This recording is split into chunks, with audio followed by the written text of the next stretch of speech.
स्वस्ति श्री नमः। स्वस्ति श्री सरस्वते नमः।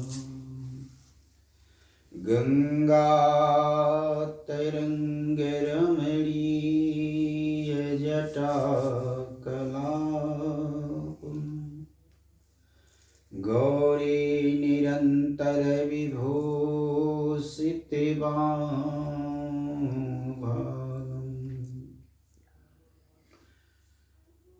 नारायणं प्रियमनांगमदापहारम् वाराणसीपुरपतिं भजे विश्वनाथं। देयं सदा परिभवग्नविष्टदो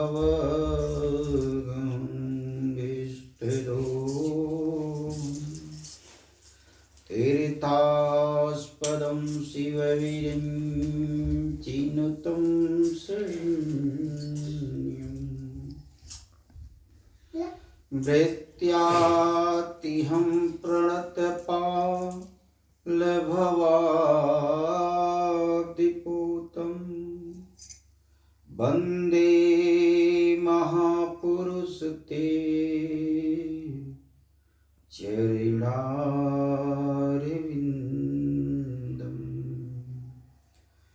सीतानाथ समारम्भं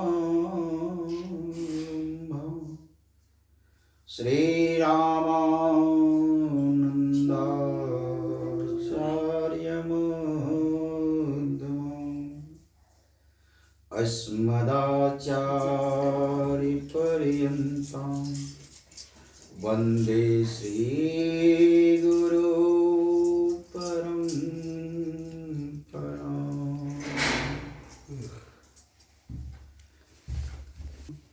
राजीवनीतं रघुवंशनाथं कारुण्यरूपं करुणाकरन्तं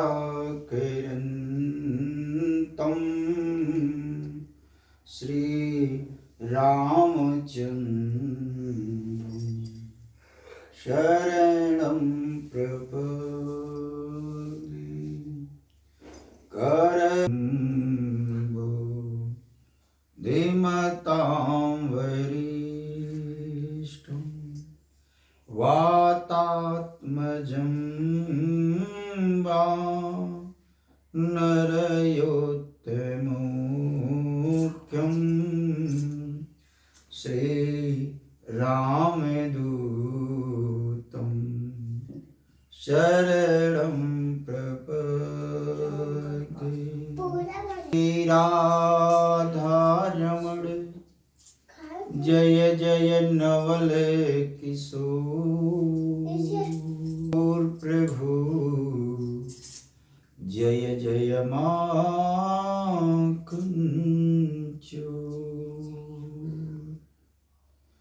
बोलिए श्री गणेश भगवान की जय। श्री दुर्गा महारानी की जय। श्री सुखदेव भगवान की जय। श्री गुरुदेव भगवान की जय। जय जय श्री राधा स्वरूप श्रीमद् भागवत महापुराण इस प्रयागराज के संगम तट पर ज्ञान गंगा रूपी धरा सदैव अविरल कलकल करते बहती रहती है। आज हमारी मुख्य यजमान परीक्षित श्रीमान श्री जगदीश मिश्रा जी अपने प्रत्यय को तृप्त करने हेतु इस ज्ञान गंगा रूपी को इस धराधाम पे अवतरण किए हैं। बोलिए वृंदावन बिहारी लाल की जय। आज की कथा वैवस्वत मनु के पुत्र राजा सुदम्बन की है। महाराज परीक्षित जी ने सुखदेव मुनि से प्रश्न किया कि कृपा करके यह बतलाइए कि भगवान अपने भक्तों पर कृपा करने के लिए कैसे कैसे अवतार लेते रहते हैं। सुखदेव जी ने हंसते हुए कहा, श्रूयताम नवो वंश प्रायो परम तपः नासक्तये विषक्तयो वक्तं वर्तयेरपि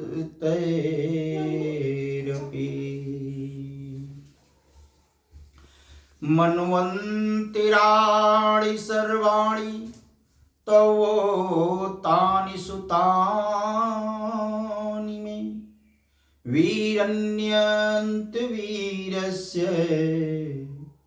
हरिस्तत्र कृतानि च। शौनकादि ऋषियों से ब्रह्मवादी ऋषि से सभा में राजा परीक्षित जी ने जब प्रश्न किया तो महाराज सुखदेव जी कहा कि तुम मनु वंश का वर्णन संक्षेप में सुन सकते हो मुझसे, क्योंकि सूर्य वंश का विस्तार से यदि हम कथा बताएंगे तो 100 वर्ष तक चलेगा। छोटी कथा नहीं है, 100 वर्ष तक लगातार चलेगा। इसलिए हे परीक्षित, हे राजन, मैं आपको संक्षिप्त में कथा बता रहा हूं सूर्य वंश का। तस्य नाभो सभवत पद्मकोशो हिरण्यमया तस्मिज्ञं महाराज स्वयंभू चतुरानन।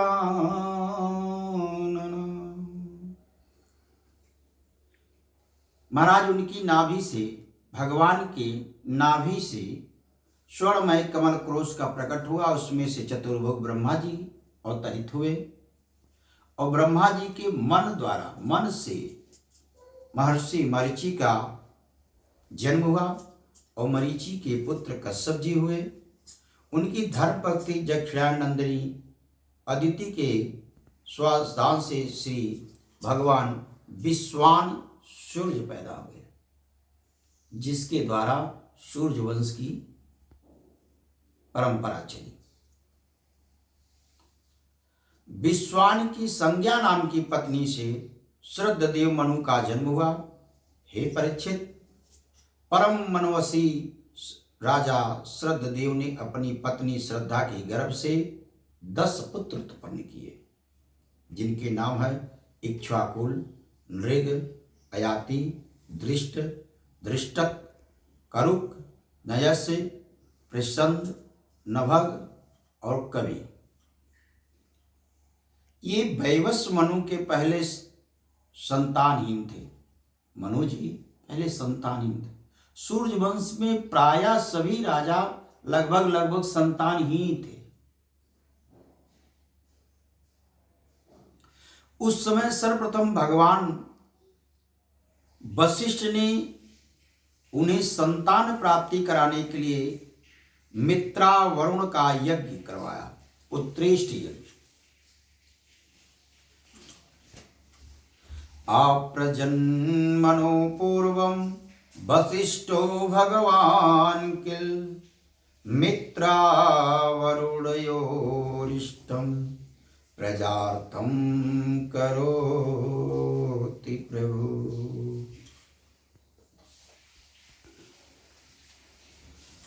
जब भगवान वशिष्ठ ने अपने शिष्य को, सूर्यवंश के गुरु वशिष्ठ जी थे, ब्रह्मा के पुत्र हैं,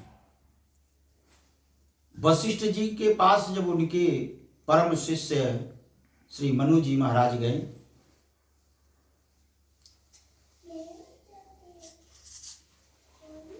पे आग्रह करने पे गुरुदेव ने पूर्ण करने के लिए अनुष्ठान किया गया। अनुष्ठान माने पूजा करवाए। सब होता गण बैठ करके संकल्प पूजन कर ही रहे थे, तब तक महाराज मनु की जो धर्मपत्नी श्रद्धा ने अपने गुरुदेव वशिष्ठ के कान में जाके कह रहे हैं कि गुरुदेव मेरी इच्छा है। वशिष्ठ के कान नहीं, होता कि माने आचार्यों के कान में कह रहे हैं कि मेरी इच्छा है कि मुझे एक कन्या प्राप्त हो। ये जो गठबंधन आप लोग करते हैं ना, ये प्रथा यहीं से चालू, इसके पहले नहीं थी। वो लोग पूजन कराने बैठे थे, इतने में एक पहरी आया, कहा महाराज एक ब्राह्मण देवता आपसे मिलना चाह रहे हैं। तो महाराज स्वयं को वैवस्वत मनु थे, वो उठ करके चले गए मिलने के लिए। महारानी अकेले बैठी थी और संकल्प का समय हो चुका था, मुहूर्त। और कान में कह दी कि मुझे बेटी चाहिए। जो पूछा गया संकल्प में क्या बोले, पुत्र या पुत्री, तो माताओं को बेटियों से अधिक लगाव होता है। तो माता जी ने कह दिया कि मुझे बेटी चाहिए। और महाराज जी ने सारी व्यवस्था, सारी अनुष्ठान, सारी सब कुछ खर्च किए, व्यवस्था बनाए पुत्र के लिए, क्योंकि पिता को पुत्र चाहिए। जब पूजा संपन्न हुआ तो भगवत कृपा से एक कन्या रत्न प्राप्त हुई और उस कन्या का नाम इला रखा गया। पर जब कन्या प्राप्त हुई तो महाराज मनु जी बड़े ही सत्यवादी थे। उनके मुखमंडल पे उदासी छाई थी, प्रसन्नचित नहीं थे। उदास रहते रहते रहते रहते एक रोज उनका मन का भड़ास फूटा और अपने गुरुदेव के चरणों में बैठ करके कहें कि हे गुरुदेव, कृपा करके आप बताइए, आप तो अत्यंत वेद पाठी हैं, भगवान हैं, ब्रह्मा के मानस पुत्र हैं, आपके मंत्रों में त्रुटि कहां से हो गई? जो कि हमें पुत्र चाहिए था और पुत्री हो गई। वशिष्ठ जी ने ध्यान लगा करके देखा कि गड़बड़ी हुई कहां पूजा में। अब वशिष्ठ जी था तो पता चल गया कि महारानी ने ब्राह्मणों से संकल्प में पुत्री मांगी है। कहा, हे राजन, आपकी धर्म पत्नी की इच्छा थी कि उसको पुत्री मिले। हमारे ब्राह्मणों में या हमारे मंत्र में कोई त्रुटि नहीं हुई है। जो मांगी है संकल्प में वो मिला है। अब जो हो गया सो हो गया। पर वैवस्वत मनु जी ने कृपा करके आपके शरण में आए हैं, कोई उपाय करिए। अन्न विन्न किए, यहां तक कह दिए कि दोबारा कार्यक्रम करवाया जाए, सारा खर्च फिर से मैं दूंगा। श्रद्धावान होकर के हमारा शिष्य हमारे चरणों में पड़ा है। तो वशिष्ठ जी ने उसको संकल्प किया कि मैं अपने शिष्य का मनोकामना पूर्ण अवश्य करूंगा। सुखदेव जी ने कहा कि हे परीक्षित, वशिष्ठ जी ने श्री स्तुति करना शुरू कर दी। नारायण प्रसन्न हुए और जब नारायण प्रसन्न हुए तो वशिष्ठ को मन इच्छित वरदान दे। वासो सुदुम्मन परिवीरः। जब भगवान ने आशीर्वाद दिया तो इला नाम की जो कन्या थी वह पुत्र हो गई। भगवान ने उसे अपने वरदान से, नारायण ने उसको लड़का बना दिया, जिसका नाम रखा गया सुदुम्मन। सुदुम्मन नाम का श्रेष्ठ पुत्र बन गया। महाराज बहुत प्रसन्न हुए, गुरुदेव को अथाह धन दिए दक्षिणा स्वरूप। एक बार राजा सुदुम्मन ने शिकार खेलने के लिए सुमेरु पर्वत के एक तहलटी में जंगलों में चले गए। कुछ सैनिकों के साथ घोड़े पे सवार हुए, सारे लोग एक टोली लेकर के शिकार खेलने निकल गए। और वहां तहलटी में जैसे पहुंचे, राजकुमार सुदुम्मन ने स्त्री हो गए, घोड़े घोड़ी हो गए, सैनिक भी स्त्री हो गए। अब सब लोग देख रहे हैं कि ये क्या हो गया, हम तो पुरुष थे, अबला कहां से बन गए। इतने में चकित गए परीक्षित जी महाराज, कहे हे गुरुदेव, सुखदेव जी से, हे गुरुदेव कृपा करके मेरे हृदय में कौतूहल हो रहा है, यह बताइए कि वह लड़का लड़की कैसे बन गया। ये तो आश्चर्य की बात है। और वही नहीं, घोड़े भी घोड़ी हो गए, सैनिक भी स्त्री हो गए, क्या कारण है। क्या भगवान श्री हरि का आशीर्वाद विफल हो गया।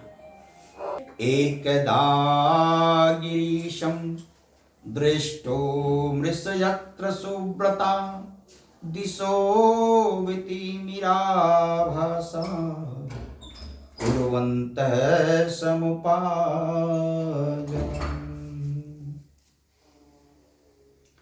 श्री सुखदेव जी ने कहा कि एक दिन भगवान शंकर के दर्शन के लिए बड़े बड़े व्रतधारी ऋषि तेजस्वी दसों दिशाओं से एकत्रित होकर के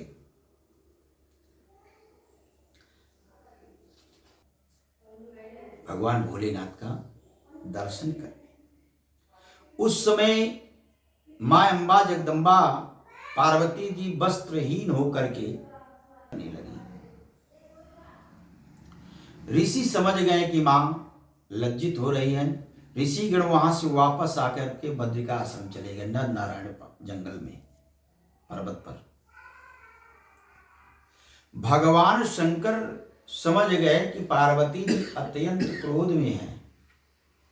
उनको प्रसन्न करने के लिए भगवान शंकर ने ऐसे मंत्र प्रयोग करके फेंके कि मेरे अलावा आज के बाद यहां कोई पुरुष रहेगा ही नहीं, जो आएगा स्त्री ही हो जाएगा। इसी कारण महाराज सुदुम्मन ने जब उस तलहटी में पहुंचे तो स्त्री हो गए। उस जंगल में चंद्रमा का पुत्र, जिसको महाराज पुरुआ कहते हैं, आपकी इसी जगह पे राजा पुरुआ और उर्वशी का समुद्रकूप पे आश्रम है, जहां हमारी कथा चलती थी कुंभ में, बगल में ही आपके है। चंद्रमा के पुत्र बुद्ध एक आश्रम बना करके उसमें रहते थे। जब उन्होंने देखा कि मेरे आश्रम के इर्द गिर्द कुछ कन्याएं भटक रही हैं, घूम रही हैं, इला नाम की वह स्त्री के मन में यह विचार आया कि बुद्ध बहुत ही सुंदर थे, चंद्रमा के लड़के थे, तो चंद्रमा ऐसे ही प्रशांत सुंदर है, उपमा भी लोग चंद्र के देते हैं। बुद्ध को देख करके वह स्त्री मोहित हुई और विवाह करने की इच्छा रखती। इला और बुद्ध का विवाह भी हो गया। और जब विवाह हो गया तो दोनों से पुरुआ नाम का एक पुत्र उत्पन्न हुआ। इस प्रकार मनु राजा सुदुम्मन की स्त्री हो जाने से ऐसा सुनने से उनको बड़ा कष्ट हुआ। सुदुम्मन की यह दशा देखकर वशिष्ठ जी के हृदय में अत्यंत पीड़ा हुई कि अब क्या करें। उन्होंने सुदुम्मन को फिर पुनः पुरुष बनाने के लिए भगवान शंकर की आराधना की। देखिए, जितने राजा हैं उनको संतान चाहिए, उनको धन चाहिए, उनको जगह चाहिए, उनको जमीन चाहिए, जो भी चाहिए वो गुरु की शरण में जाते थे। और गुरुदेव जो भी कार्य उनसे कराते थे वो मन पसंद होकर करते थे और उसका लाभ भी मिलता था। अब आजकल लोग सड़क से जो भी ब्राह्मण मिल जाए करा लो, तो जैसे हम सड़क से उठाएंगे वो लाके हमको सड़क पर पटकेंगे। जैसी तेरी तानी वानी वैसे उनकी मेहरबानी।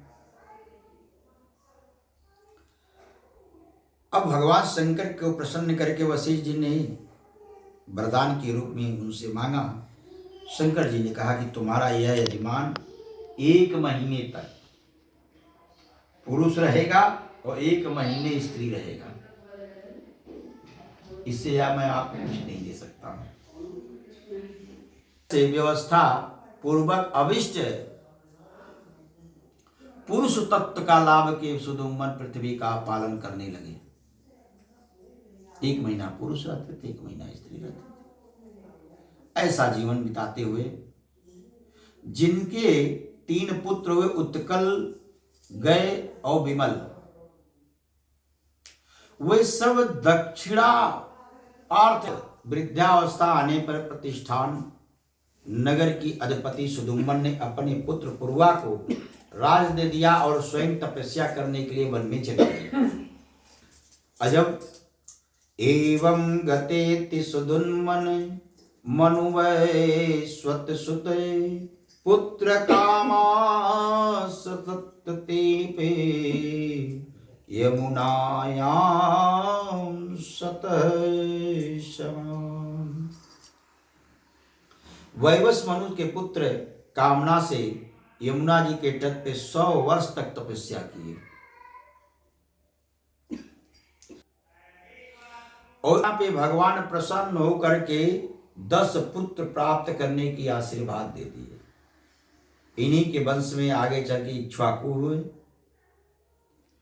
उनके मनु पुत्रों के एक का नाम था प्रतिज्ञ। गुरु वशिष्ठ ने उसे गाय की रक्षा करने के लिए गौशाला में बैठाया, नियुक्त कर दिया। वह रात्रि के समय बड़े सावधानी से वीर आसन में बैठा रहा गायों की रक्षा करने के लिए। एक दिन रात में वर्षा हो रही थी। उस समय गायों के झुंड में एक बाघ घुस गया और उसे डरवश सोए हुए गाय सब उठ करके कांपने लगी और आपस में आवाज करने लगी। रात के समय, एक तो रात के समय थी, दूसरे घनघोर घटा ने काली घटा छा रखी थी और कुछ दिख नहीं रहा था। महाराज को पता चला प्रशुद्धन के कि लग रहा कोई बाघ गाय पे आक्रमण कर दिया है। वो उन्होंने तीर छोड़ दिया। बाघ समझ के छोड़े, लेकिन वह तीर गाय को लगा और गौ माता का प्राणांत हो गया।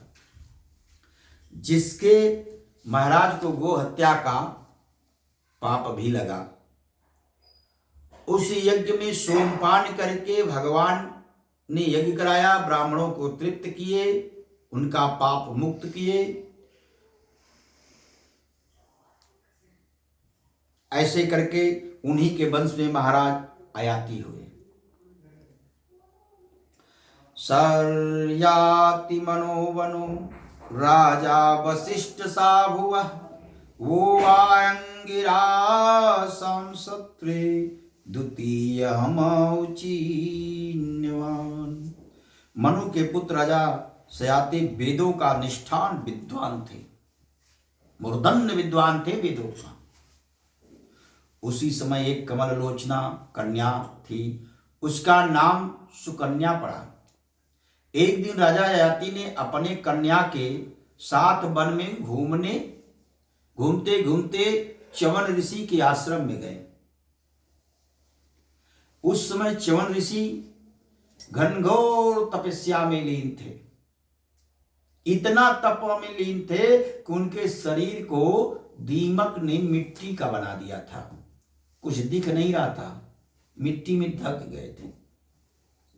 सिर्फ उनके आंखों से प्रकाश निकल रहा था, उस मिट्टी को चीर करके, जैसे जुगनू को होता है उसी तरह से उस मिट्टी से बाहर प्रकाश आ रही थी।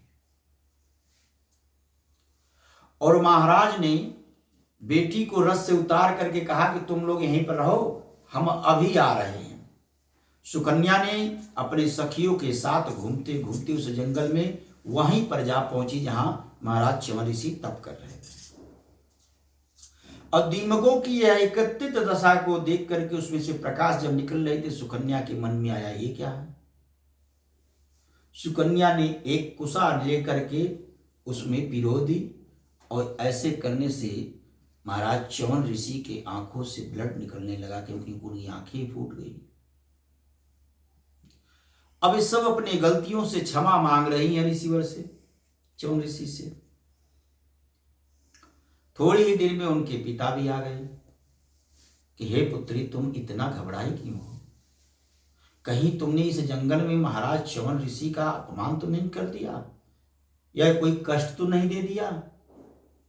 तो बेटी ने अपने पिता से सारी दास्तान बताई। सुकन्या प्राह पितरम वेत्या किंचित कृतम मया द्वैदो ज्योतिषी अजान्तया निर्वनी कटकी नवे। जब अपने पिता सुकन्या ने अपने पिता को डरते डरते पिताजी से सारी बात बताई, तो महाराज ने च्यवन ऋषि के डर के बस अपनी कन्या को ही कहा कि तुमने च्यवन ऋषि का अपराध किया है, आज से तुम्हें इन्हीं को दे रहे हैं, ये तुम्हारे पति स्वरूप हो गए। जब पिता ने वर्ण कर लिया तो उस महारानी सुकन्या ने, राजकुमारी सुकन्या ने पिता के आदेशानुसार च्यवन ऋषि का सेवा करने लगी। सुकन्या युवा थी और च्यवन ऋषि जर्जर बूढ़े थे, कई हजार वर्ष तक वो तप कर रहे थे, बूढ़े हैं। पर पति के रूप में अगर पिता स्वीकार किया है तो बच्चियों को भी करना पड़ेगा।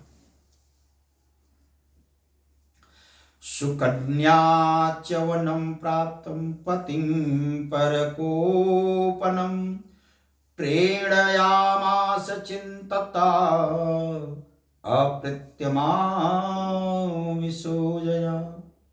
इधर सुकन्या परम क्रोधी च्यवन ऋषि को अपना पति स्वीकार करके बड़ी सावधानी से उनकी सेवा करने लगी।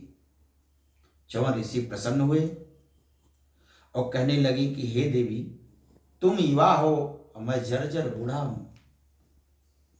सुकन्या ने कहा कि ऋषिवर, अगर हमारे माता पिता हमारे जीवन के दाता हैं, हमें जन्म दिए हैं और वह पति के रूप में आपका चयन किए हैं, तो मुझे कोई आपत्ति नहीं है। आज से आप मेरे पति हैं और मैं आपकी भार्या। कुछ समय बीतने जाने के बाद उस आश्रम पे दोनों अश्वनी कुमार आए, जो कि देवताओं ने इनको देवता में गिनती नहीं करते थे। और अश्वनी कुमार अत्यंत खूबसूरत और जड़ी बूटी औषधि के मर्मज्ञ अश्वनी कुमार हैं। च्यवन मुनि ने उनका यथोचित सत्कार किया और कहा कि आप दोनों सामर्थ हैं, इसलिए मुझे युवा अवस्था प्रदान कर दीजिए। तो च्यवन ऋषि ने जब ऐसा कहा तो उन्होंने कहा कैसे हो सकता है।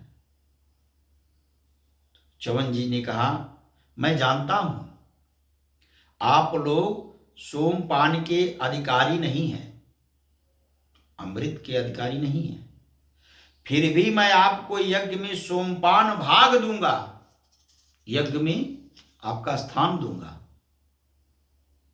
इसी बात पे अश्विनी कुमारों ने जो हर्रा बहर्रा आंवला, इसको च्यवनप्राश कहते हैं, उन्होंने अपने औषधि जड़ी बूटी से च्यवन ऋषि को खिला करके अत्यंत बलशाली युवा बना दिए। जब युवा बना दिए तो दोनों नवदाम्पत्य जीवन खुशमय जीवन जी करके उस आश्रम में रहते थे। तान निरीक्षया वराहोहा रूपान सूर्यवर्चस अजानीतिं पतिं साध्यो अश्वनी शरणं पयो। परम साध्वी सुंदरी सुकन्या जब यह देखा कि ये तीनों एक ही आकृति के सूर्य के समान तेजस्वी हो गए। बताइए, च्यवन ऋषि और दोनों अश्विनी कुमार सेम अपने जैसा बना लिया। अजब सुकन्या ने देखा कि तीनों एक समान हैं, तो सुकन्या का परीक्षण भी करने लगे कि पहचानो हम तीनों में तुम्हारा पति कौन है। पति को ना पहचान के उसने अश्विनी कुमार की शरण ली। उसके पति व्रत से अश्विनी कुमार बहुत संतुष्ट हुए। उन्होंने उनके पति को बतला दिया और फिर च्यवन मुनि ने आज्ञा लेकर विमान द्वारा स्वर्गलोक चले गए। जब नहीं पहचान पाई सुकन्या ने, तो अश्विनी कुमार का चरणों में बैठ करके पूजन की। वो प्रसन्न हुए तो बताए कि ये तुम्हारे पति हैं, और अपने विमान में बैठ करके वह स्वर्ग की तरफ चले गए।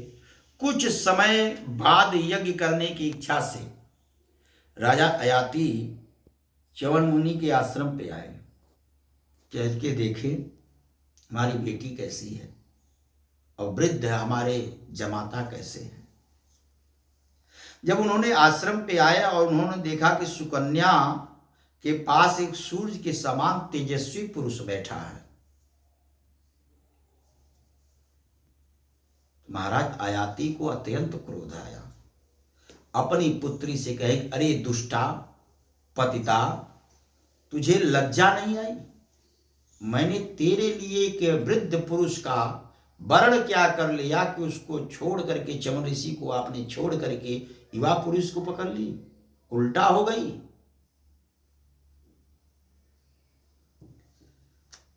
तेरा यह व्यवहार मेरे कुल को कलंकित कर दिया।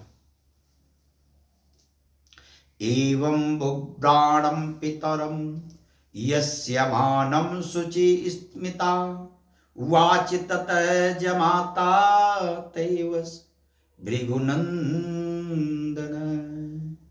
राजा अयाति के इस प्रकार कहने पर पवित्र मुस्कुराने वाली सुकन्या मुस्कुरा के कहती है कि हे पिताजी, ये आपके जमाता स्वयं भृगुनंदन महर्षि च्यवन ऋषि हैं। च्यवन ऋषि के पिता का नाम भृगु था, जो भगवान विष्णु के वज्रस्त्र पे प्रहार किए थे। कहीं आपके जमाता भृगुनंदन महर्षि च्यवन यही हैं। इसके बाद दोनों ने अपने पिता से, महर्षि च्यवन और सुकन्या ने बैठ करके ढेर सारी बातें की। उन्होंने पूछा कि कैसे चमत्कार हुआ, सब विस्तार बताए। महर्षि च्यवन ने वीर सयाति से सोम यज्ञ का अनुष्ठान करवाया अपने ससुर से, और सोमपान के अधिकारी न होने पर भी उन्होंने अश्विनी कुमारों को सोमपान कराया। इंद्र बहुत लज्जित हुए, क्रोध कर बैठे, इसलिए उन्हें यह सहा नहीं गया। उन्होंने चिढ़ करके अयाति को मारने के लिए वज्र उठा लिया, और महर्षि च्यवन ने वज्र के साथ उनके हाथ वहीं स्तंभ कर दिए। मंत्र द्वारा खड़ा रहेगा था वह, मारे तो दूर है। अब देवताओं ने अश्विनी कुमार को सोमपान का भाग देना स्वीकार किया और इंद्र को बंधन से मुक्ति करवाई। बोलिए वृंदावन बिहारी लाल की जय। सुखदेव जी कहते हैं कि हे परीक्षित,